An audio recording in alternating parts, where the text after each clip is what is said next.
有国民党的立委按什么提案，让迄电唱合班退休，唔免受到时间的限制。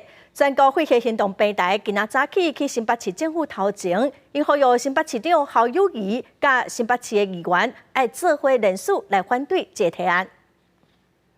老旧合院不言议，新北市民才平安。新北市民才平安。大大的标语揪出来，全国废核行动平台的代表发出反对老旧核电厂延役的诉求。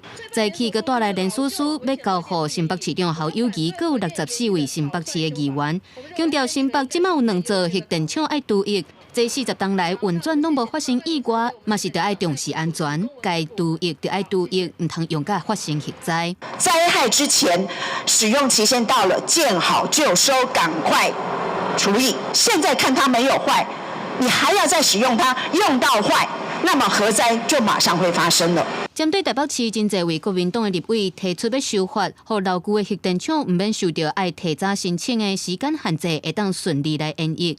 款团认为核电厂要延役上大的关键，唔是法令，是安全的问题，而且核废料要安怎处理也无法度解决。敢问过新北市民敢同意？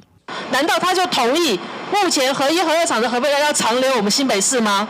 我们新北市就要成为核废料处置厂吗？这合法吗？经过评估吗？安全吗？新北市民知道吗？废核行动平台指出，目前已经超过90个民间团体共同来参与联署，嘛呼吁新北市长侯友宜佮有市议员同齐加入，做伙来保护新北市民的安全。记者林静伟、谢基文新北报道。